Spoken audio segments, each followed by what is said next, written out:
एक बादशाह की 4 बेटियां थीं। वे सिर्फ खूबसूरत नहीं थीं, बल्कि उनका मन बहुत अच्छा, विनम्र और दयालु था। उनके बीच 3 की शादी हो गई थी, लेकिन सबसे छोटी बेटी नीलोफर अपनी अन्य 3 बहनों से भी ज्यादा खूबसूरत, बुद्धिमान और भद्र थी। उसके बाल सोने की तरह थे, लेकिन उसकी शादी नहीं हो रही थी, क्योंकि अभी तक ऐसा कोई उपयुक्त राजकुमार नहीं आया था जो उसकी तरह सुंदर, आकर्षक और बुद्धिमान हो। बादशाह और रानी इस बेटी को बहुत प्यार करते थे और चाहते थे कि वो किसी अच्छे राजकुमार के साथ विवाह बंधन में बंधे। एक दिन राजकुमारी अपनी सहेलियों के साथ खेलते खेलते राजमहल के पास एक नदी के किनारे पहुंची। सहेलियां जब देखीं कि नदी का पानी चांद की रोशनी की तरह जगमगा रहा है, तब उनकी इच्छा हुई कि वे उस पानी में स्नान करेंगी। उन्होंने राजकुमारी को भी राजी कर लिया। राजकुमारी ने अपनी सहेलियों की बात मान ली और वे सभी नदी में स्नान करने लगीं। इस समय राजकुमारी के कुछ बाल नदी में गिर गए और उसके बाद वे सभी महल में लौट आईं। राजकुमारी के बाल तैरते हुए किसी अन्य बादशाह के राज्य में पहुंच गए और एक पत्थर पर अटक गए। संयोग से उस जंगल में उस बादशाह का बेटा शिकार करने आया था और उसके दोस्त पानी पीने के लिए नदी के पास आए थे। एक दोस्त जगमगाते सोने के बाल देखकर हैरान हो गया और तुरंत उसे उठाकर राजकुमार के पास ले गया। राजकुमार वो बाल देखकर चकित हो गया और उसे अपने कमरे में ले गया। रानी ने उसे खाने को दिया, लेकिन राजकुमार ने इनकार कर दिया। वो चुपचाप रहा, लेकिन अगले दिन जब उसने नाश्ता और चाय भी नहीं ली, तब रानी चिंतित हो गईं और बादशाह से बोली कि राजकुमार चुपचाप है और शिकार से लौटकर आने के बाद से कुछ भी नहीं खाया है। बादशाह ने मंत्री के बेटे को बुलाया और कहा, तुम राजकुमार के दुख का कारण ढूंढ निकालो। मंत्री का बेटा राजकुमार के पास गया और पूछा, तुम कल से क्यों कुछ नहीं खा रहे हो? तुम इतने चुप क्यों हो? राजकुमार ने पहले टालने की कोशिश की, लेकिन मंत्री के बेटे के बार बार सवालों के जवाब में उसने कहा, मैं उस लड़की को चाहता हूं जिसके बाल सोने के हैं। मंत्री के बेटे ने कहा, यह तो कोई बड़ी बात नहीं है, मैं भी बादशाह से अनुमति लेकर आता हूं। उसके बाद मंत्री का बेटा बादशाह के पास गया और बोला, कल जब हम शिकार से लौट रहे थे और नदी के किनारे पानी पीने गए थे, तब हमें ये सोने के बाल मिले। राजकुमार इस बालों की अधिकारिणी लड़की से शादी करना चाहता है। बादशाह ये बात सुनकर राजकुमार को बुलाए और बोले, तुम खाना पीना करो, मैं हुक्म देता हूं कि सोने के बालों वाली लड़की को ढूंढ निकाला जाए। इस आदेश के साथ बादशाह ने कोतवाल को पुलिस प्रमुख भेजा कि वो तुरंत लड़की की खोज शुरू कर दे।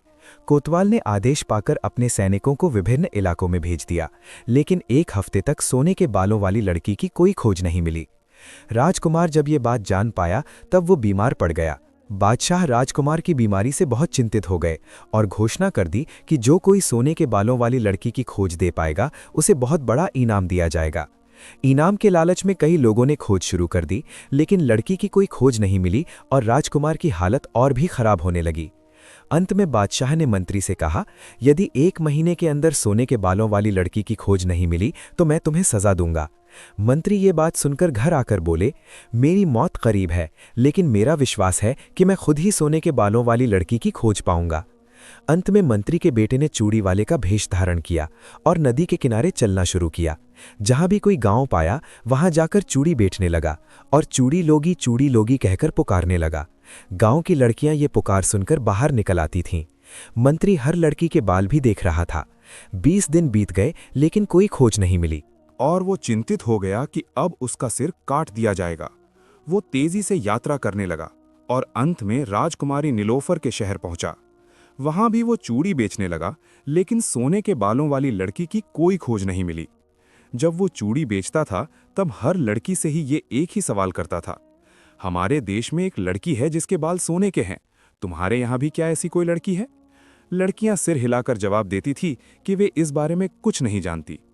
एक दिन जब महीना खत्म होने में और सिर्फ कुछ ही दिन बचे थे, कोषाध्यक्ष की बेटी ने उसे चूड़ी खरीदने के लिए बुलाया। जब वो उस लड़की को चूड़ी पहना रहा था, तब उसने उससे वही एक ही सवाल किया जो वो अक्सर लड़कियों से करता था, हमारे देश में एक लड़की के बाल सोने के हैं, तुम्हारे यहाँ भी क्या किसी के बाल सोने के हैं? लड़की ने कहा कि वो राजकुमारी नीलोफर को जानती है और उसके बाल सोने के हैं। मंत्री का बेटा ये बात सुनकर बहुत खुश हुआ, लेकिन तुरंत बोला, ये गलत है, राजकुमारी के बाल सुनहरे हो सकते हैं, सोने के नहीं हो सकते, तुम गलत बोल रही हो। लड़की ने गुस्से में कहा, मैं झूठ बोल रही हूं ना? मंत्री के बेटे ने जवाब दिया, यदि नहीं है तो क्या इसमें? लड़की और भी गुस्सा हो गई और बोली, यदि मैं तुम्हें राजकुमारी के सोने के बाल लाकर दिखा सकती हूं तो। मंत्री के बेटे ने तुरंत कहा, यदि तुम राजकुमारी के सोने के बाल दिखा सकती हो तो मैं तुम्हें ये महंगी चूड़ियां मुफ्त में दूंगा, लेकिन यदि तुम गलत साबित हुई और राजकुमारी के बाल सोने के ना हुए तो तुम्हें मुझसे शादी करनी होगी। लड़की ने यह शर्त मान ली।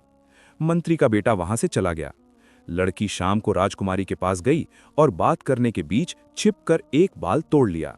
उसके बाद राजकुमारी से अनुमति लेकर घर लौट आई। अगले दिन जब मंत्री का बेटा चूड़ी बेचते बेचते लड़की के घर के पास से जा रहा था, तब लड़की ने उसे बुलाया और राजकुमारी का सोने का बाल उसके सामने रख दिया। देखो, अब विश्वास हुआ? लड़की ने कहा। मंत्री के बेटे ने हंसकर कहा, सच। तुमने ठीक कहा था, तुम शर्त जीत गई हो। अब ये सभी चूड़ियां तुम्हारी। लड़की ने चूड़ियां अपने पास रख लीं और मंत्री का बेटा तुरंत वहां से रवाना हो गया। उसने एक घोड़ा खरीदा और अपने देश की ओर रवाना हो गया, क्योंकि महीना खत्म होने में और सिर्फ 2 दिन बचे थे और उसका शहर यहां से बहुत दूर था। मंत्री का बेटा दिन रात घोड़ा चलाकर जाने लगा, लेकिन शहर काफी दूर था। उधर महीना खत्म हो गया और बादशाह ने मंत्री को बुलाकर पूछा, क्या तुमने सोने के बालों वाली लड़की की खोज पाई है? बेचारे मंत्री ने कहा, मंत्री का बेटा खुद ही उसकी खोज में गया है। बादशाह गुस्सा हो गए और बोले, महीना खत्म हो गया है और राजकुमार बहुत बीमार है, उसके बचने की कोई उम्मीद नहीं है और तुमने अभी तक कुछ नहीं किया है, इसलिए आज तुम्हारी हत्या की जाएगी। बेचारे मंत्री रोते रोते बादशाह के पास मिन्नत करने लगे, लेकिन बादशाह ने गुस्से में कहा, यह असंभव है। शाम 4 बजे एक बड़े मैदान में सभी इकट्ठा हुए।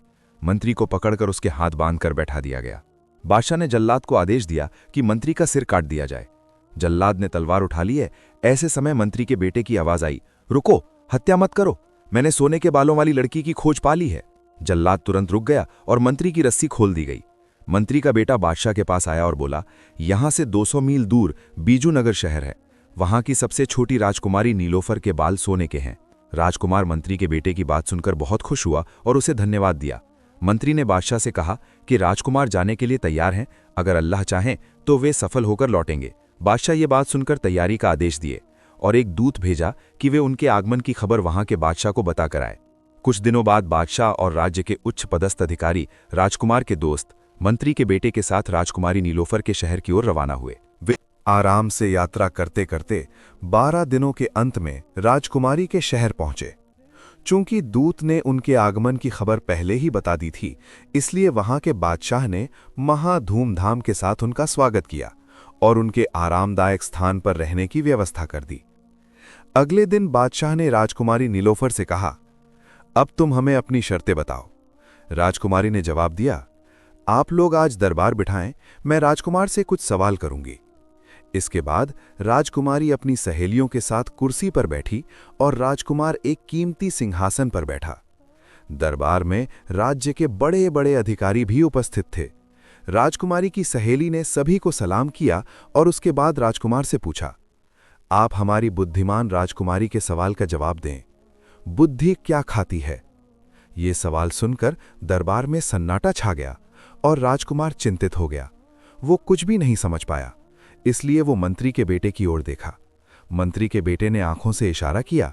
राजकुमार वो समझकर बोला, तुम अपनी राजकुमारी से कहो कि ये सवाल बहुत कठिन है और मुझे 1 दिन के लिए समय दिया जाए ताकि मैं इसका जवाब सोच सकूं। राजकुमारी की सहेली वापस गई और आकर बोली, राजकुमार को 1 दिन का समय दिया गया है। ये बात सुनकर बादशाह ने दरबार भंग कर दिया और सभी अपने अपने घर चले गए। रात में बादशाह, राजकुमार और अन्य लोग अतिथि कक्ष में सो रहे थे। राजकुमार ने मंत्री के बेटे से पूछा, इस सवाल का क्या जवाब दूं? मंत्री का बेटा खुद भी चिंतित था और बोला, मुझे अभी तक कोई जवाब नहीं मिला। रात में मंत्री के बेटे ने बहुत सोचा, लेकिन कोई समाधान नहीं मिला। सुबह हुई, सभी ने नाश्ता किया और उसके बाद सो गए। दोपहर के खाने का समय हुआ, लेकिन जवाब तब भी नहीं आया था। उसके बाद चाय के बाद बादशाह के दरबार में बुलाया गया। बादशाह और उनके दरबार के लोग दरबार पहुंचे, लेकिन राजकुमार दुखी होकर बहुत मुश्किल से उठा। मंत्री का बेटा कमरे में बैठा था जब राजकुमार उसे लेने गया तब। मंत्री के बेटे की आंखों में आंसू थे। राजकुमार ने दुख के साथ पूछा, मंत्री साहब, आप इतने दुखी क्यों हैं? मंत्री का बेटा तुरंत दौड़कर गया और राजकुमार को गले लगाकर हंसने लगा। राजकुमार ने पूछा, तुम्हारी किस बात की इतनी खुशी है? मंत्री के बेटे ने चुपके चुपके राजकुमार के कान में कुछ कहा।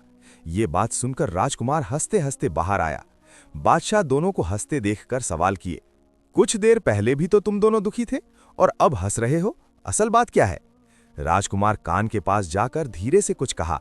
ये बात सुनकर बादशाह भी खुश हुए और हंसते हंसते ये सभी लोग दरबार पहुंचे। राजकुमार सिंहासन पर जाकर बैठा। राजकुमारी की सहेली आकर बोली, हे राजकुमार, हमारी बुद्धिमान राजकुमारी जानना चाहती है कि बुद्धि क्या खाती है। राजकुमार ने हंसकर जवाब दिया, हे राजकुमारी की सहेली, तुम अपनी बुद्धिमान राजकुमारी से जाकर कहो कि बुद्धि दुख खाती है। राजकुमार के ये बात कहने के साथ साथ पूरा दरबार तालियों से भर उठा। सभी खुश होकर राजकुमार दीर्घायु हो कहकर नारे लगाए। बाद में राजकुमारी की सहेली आकर पूछी, हे अच्छे साहसी और बुद्धिमान राजकुमार, हमारी दयालु, हंसमुख और बुद्धिमान राजकुमारी जानना चाहती है कि बुद्धि क्या पीती है। दूसरा सवाल सुनकर वे सभी बुद्धिमान लोग डर गए और सभी दरबार के लोग राजकुमारी का सवाल सुनकर हैरान हुए। राजकुमार पहले दिन की तरह ही आज भी एक दिन का समय मांगा और दरबार भंग हो गया। ये सवाल इतना कठिन और जटिल था कि सभी डर गए थे और आज तो मंत्री का बेटा भी काफी चिंतित था। सभी अलग अलग जवाब खोजने लगे। इस तरह 24 घंटे बीत गए और दरबार में जाने का समय हो आया। कुछ देर बाद एक आदमी बुलाने आया और ये सभी दुखी और मौन लोग दरबार की ओर रवाना हुए। रास्ते में बादशाह गुस्सा हो गए और अत्यंत गुस्से के साथ बोले, मैंने पहले ही कहा था कि मत जाओ, लेकिन ये जिद्दी राजकुमार बात नहीं सुना और आज मुझे और मेरे सभी दरबार के लोगों को इसके कारण लज्जित होना पड़ेगा। उन्हें गुस्सा होता देखकर अचानक वो जोर से हंस पड़ा। बादशाह उसकी ये ढिठाई देखकर उसकी ओर मुड़े और गुस्से के साथ बोले, क्या तुम्हें शर्म नहीं आती कि हम सभी चिंतित हैं और आज भरे दरबार में हमें अपमानित होना पड़ेगा और तुम हंस रहे हो? राजकुमार बहुत विनम्रता के साथ बादशाह के कान में झुककर कुछ बोला और उसके बाद कहने लगा, बादशाह सलामत, मैं तो आपका गुस्सा देखकर हंस रहा था। बादशाह उसकी बात सुनकर हंसने लगे और उसके बाद मंत्री के बेटे ने राजकुमार को बुलाया और चुपके चुपके उसे कुछ कहा। क्या बात कही वो जाना नहीं गया, लेकिन राजकुमार भी अनचाहे ही हंसने लगा। दरबार पहुंचने पर राजकुमारी की सहेली ने पिछले दिन की तरह फिर से राजकुमार से पूछा, हे अच्छे बुद्धिमान राजकुमार, हमारी बुद्धिमान राजकुमारी जानना चाहती है कि बुद्धि क्या पीती है। राजकुमार ने हंसकर जवाब दिया, हे बुद्धिमान राजकुमारी की अच्छी सहेली, जाओ राजकुमारी से जाकर कहो कि ये तो बहुत आसान सवाल है। अरे बुद्धि गुस्सा पीती है। ये बात कहने के साथ साथ दोनों राज्यों के लोग खुशी से उछल पड़े और जोर जोर से वाह वाह वाह वाह कहने लगे। कुछ ही देर बाद राजकुमारी खुद ही बुर्खा पहनकर बाहर आई और राजकुमार से बोली, आपने मेरे दोनों सवालों के ही सही जवाब दिए हैं। अब मैं आपको मेरी तीसरी और आखिरी शर्त बता रही हूं। ये कहकर उसने एक पिंजरा लाने का आदेश दिया। कुछ ही देर में एक विशाल पिंजरा लाया गया और उसके अंदर एक शेर था। राजकुमारी ने कहा, यह शर्त आपके लिए बहुत कठिन है। आपको इस पिंजरे का दरवाजा ना खोले या तोड़े बिना ही इस शेर को बाहर निकाल देना होगा। तीसरी शर्त सुनकर सभी हैरान रह गए। राजकुमार चिंतित हुआ और बादशाह से बोला, मैं भी इस शर्त को लेकर चिंतित हूं। बादशाह ने मंत्री के बेटे से पूछा, अब क्या होगा? मंत्री के बेटे ने कहा, यह मेरे भी दिमाग में नहीं आ रहा है। आप चिंता मत करें, मैं सोचूंगा। अगले दिन मंत्री के बेटे ने फिर चूड़ी वाले का भेष धारण किया और कोषाध्यक्ष के घर पहुंचा। लड़की ने जब उसकी आवाज सुनी तब उसे बुलाया। वहां पहुंचने पर कोषाध्यक्ष की लड़की ने कहा, तुम चूड़ी वाले के भेष में हो, तुम्हें तो राजकुमार का कोई साथी लग रहे हो। इससे पहले भी तुमने मुझे धोखा देकर राजकुमारी की खोज ले गए थे। बोलो, तुम कौन हो? मंत्री के बेटे ने हंसकर कहा, हे अच्छी और दयालु लड़की, मैं राजकुमार का दोस्त हूं और राजकुमार के राज्य के मंत्री का बेटा हूं। लड़की ने कहा, अब तक तो तुम्हारा दोस्त राजकुमार जीत रहा है, लेकिन आज वो जीत नहीं पाएगा। लड़की की ये बात सुनकर मंत्री का बेटा रोने लगा। लड़की ने उसे रोते देखकर कहा, हे मंत्री के बेटे, तुम रो क्यों रहे हो? मंत्री के बेटे ने रोते रोते जवाब दिया, मैं तुमसे शादी करना चाहता हूं और राजकुमार ने मुझे वादा किया था कि यदि उसके साथ राजकुमारी की शादी हो जाती है तो वो यहाँ के बादशाह से कहकर मेरी शादी तुम्हारे साथ करवा देगा। लेकिन राजकुमार शर्त में हार जाएगा और उसकी शादी तुम्हारी राजकुमारी नीलोफर के साथ नहीं होगी। इसके परिणाम स्वरूप मेरी शादी भी तुम्हारे साथ नहीं होगी, इसलिए मैं रो रहा हूं। लड़की ये बात सुनकर पहले शर्मा गई और उसके बाद बोली, तुम रो मत, मैं तुम्हें बता दे रही हूं कि इस शेर को कैसे पिंजरे के अंदर से निकाला जा सकेगा। मंत्री के बेटे ने हंसकर कहा, बोलो। कोषाध्यक्ष की लड़की ने कहा, असल में इस पिंजरे के अंदर असली शेर नहीं है, बल्कि एक मोम का शेर असली शेर की तरह बनाकर रखा गया है और उसके ऊपर रंग किया गया है। यदि एक लोहे की गर्म छड़ जो आग में लाल की गई है उस शेर के पेट में घुसा दी जाए तो उसका मोम पिघलकर पिंजरे से बाहर निकल आएगा और इस तरह राजकुमारी की ये शर्त भी पूरी हो जाएगी कि पिंजरा ना खोले ही शेर को बाहर निकाल देना। ये बात सुनकर उसने कोषाध्यक्ष की लड़की को बहुत बहुत धन्यवाद दिया और वहां से तुरंत दौड़कर राजकुमार के पास आया और उसके बाद उसे अलग ले जाकर ये सब घटना सुनाई। राजकुमार ये बात सुनकर बहुत खुश हुआ और तुरंत जाकर बादशाह को ये खबर दी। बादशाह ने मंत्री के बेटे की बुद्धिमत्ता की बहुत तारीफ की और बोले कि वो यहाँ के बादशाह से कहकर कोषाध्यक्ष की लड़की की शादी तुम्हारे साथ करवा देगा। कि लड़की के साथ उसकी शादी जरूर करवा देंगे। शाम को लोग बहुत शांति से दरबार पहुंचे और गर्व के साथ अपनी अपनी जगह बैठे। कुछ ही देर बाद राजकुमारी बाहर आई और राजकुमार से बोली, आप शर्त पूरी करने के लिए तैयार हैं या वापस जाना चाहते हैं? राजकुमार ने हंसकर कहा, हे बुद्धिमान राजकुमारी, मैं अकेला वापस जाना नहीं चाहता, बल्कि आपको भी अपने साथ ले जाना चाहता हूं और आपकी शर्त पूरी करने के लिए तैयार हूं। राजकुमारी ने आदेश दिया कि शेर का पिंजरा लाया जाए। कुछ देर बाद शेर का पिंजरा लाया गया और उस पिंजरे के अंदर एक शेर कैद था और ऐसा लग रहा था कि सच में कोई जीवित शेर पिंजरे के अंदर खड़ा है। कारीगरों ने उस मोम के शेर को इतने अच्छे से बनाया था कि ये नकली शेर है ये समझना मुश्किल था। सभी दरबार के लोग ये देखकर बहुत हैरान हुए कि इस जीवित शेर को राजकुमार पिंजरा न खोले या न तोड़े कैसे बाहर निकालेगा। पहले राजकुमार ने उठकर पिंजरे को अच्छी तरह देखा और उसके बाद शेर को बहुत देर तक देखता रहा और उसके बाद आदेश दिया कि एक बड़ी लोहे की छड़ लाई जाए और बहुत आग जलाई जाए। आदेश पालन किया गया। जब आग जलाई गई तब राजकुमार ने वो छड़ आग के अंदर रख दी। सभी राजकुमार के इस काम पर हैरान होने लगे और उनमें से किसी के भी दिमाग में कुछ नहीं आया कि राजकुमार क्या कर रहा है। जब 1 घंटा बीत गया तब राजकुमार ने छड़ को उठाकर शेर के पिंजरे के अंदर शेर के पेट में वो आग घुसा दी। गर्म लोहा मोम के शेर के शरीर पर लगते ही तुरंत पिघलने लगा और कुछ ही देर बाद सारा मोम पिघलकर पिंजरे बाहर चला आया। ये देखकर सभी ने बहुत हो हल्ला किया। राजकुमार ने कहा, हे बुद्धिमान राजकुमारी, मैंने पिंजरा न खोले या न तोड़े ही इस शेर को बाहर निकाल दिया है। अब आप बोलें, आपकी क्या शर्त है? राजकुमारी शर्म से ये बात कहते कहते अंदर चली गई।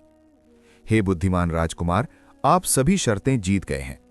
राजकुमार की शादी बहुत धूमधाम के साथ राजकुमारी के साथ हो गई। 4 दिन बाद राजकुमार ने उस देश के बादशाह से कहा कि मंत्री के बेटे की शादी इस देश की कोषाध्यक्ष की बेटी के साथ करवा दी जाए। इस शादी में राजकुमार और बादशाह ने बहुत पैसे खर्च किए और राजकुमार की शादी से भी ज्यादा धूमधाम के साथ मंत्री के बेटे की शादी की गई। इसके बाद राजकुमार, राजकुमारी नीलोफर, मंत्री का बेटा और कोषाध्यक्ष की बेटी सभी दरबार के लोगों को लेकर अपने देश लौट आया। यहां कुछ दिनों तक शादी की खुशी में गरीब और जरूरतमंद लोगों को बहुत पैसे बांटे गए। कुछ दिनों बाद बादशाह ने अपनी जगह पर राजकुमार को बादशाह बना दिया। राजकुमार ने अपने दोस्त मंत्री के बेटे को अपना मंत्री नियुक्त किया और मंत्री के पिता के लिए पेंशन निर्धारित कर दी और उसके बाद ये सभी लोग बहुत आराम से जीवन यापन करने लगे और जनता के कल्याण के लिए दिन रात काम करने लगे। ये कहानी हमें ये शिक्षा देती है कि बुद्धि, प्यार और आत्मसम्मान मनुष्य के जीवन की सबसे महत्वपूर्ण चीजें हैं और ये मनुष्य को सफल बनाती हैं। हमारा आज का वीडियो आप लोगों को कैसा लगा जरूर कमेंट करके बताएंगे। तब तक सभी स्वस्थ रहें, अच्छे रहें और हमारे चैनल को सब्सक्राइब करके रखें। मिलते हैं किसी अगले वीडियो में।